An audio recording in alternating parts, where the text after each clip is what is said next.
Good morning, everyone. My name's Ed Francis.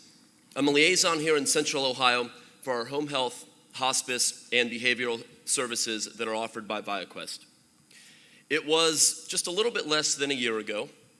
I was on my way home, and I received the phone call of a son of a very, very loving couple. They'd been married for 63 years. Joyce and Michael were their names. Their son was Jason. When I received that first call from Jason, I could hear the panic in his voice right away. And I could hear concern, and I could feel fear, and I could feel worry. And as we talked, I could start to hear anger. And as our conversation unfolded, Jason was totally open with me. He was feeling all of those things: concern, panic, fear. And he was also extremely upset. He was upset with the assisted living facility that his parents were currently at. And therefore, he was inquiring about ViaQuest's personalized medicine program. Why?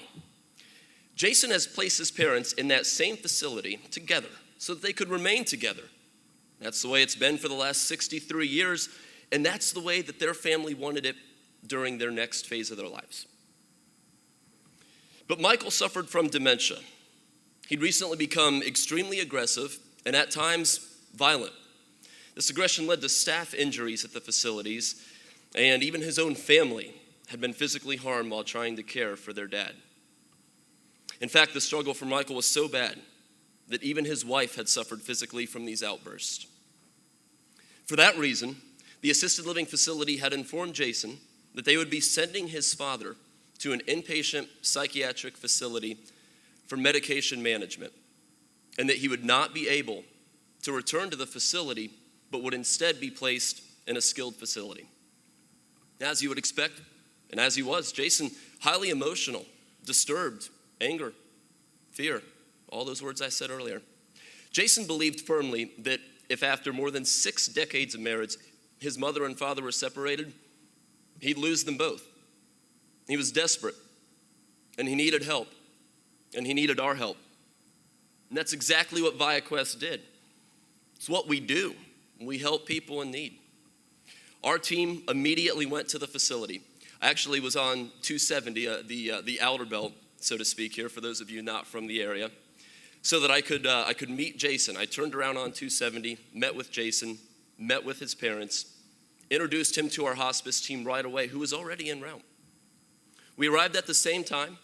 And upon our initial review of his medication records and following discussion with the staff at the facility, we felt that the behaviors were directly related to the medications that Michael was taking. In fact, it appeared that the new medications were continually being added and his behaviors continued to worsen. Sometimes adding medications, that's the right thing to do. But sometimes it's not. We sat down with the administration of the facility and asked for just 1 week to obtain personalized medicine results before the facility was set to remove him from there. Then we asked for an additional 3 weeks to make medication changes and to work with Michael and the facility and the family to see if, in fact, the results of our genetic testing showed that there were problems with the medications Michael was currently on. Now, frankly, in light of the physical abuse that their staff had suffered, we knew that this was going to be an extremely difficult decision for them to make. But we presented our case.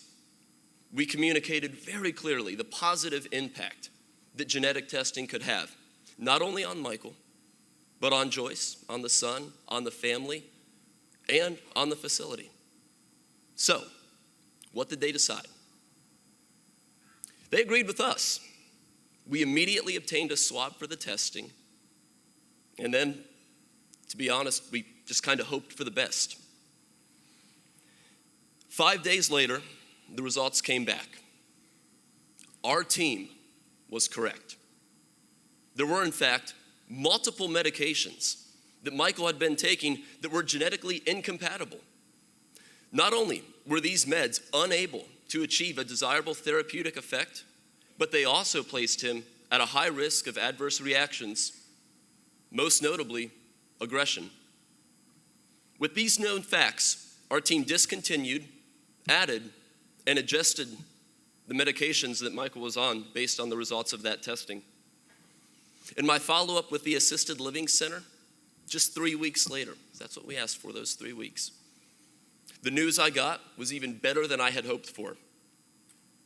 The nursing staff told me that not only has his aggression subsided, Michael did, and I'll never forget this quote, a total 180.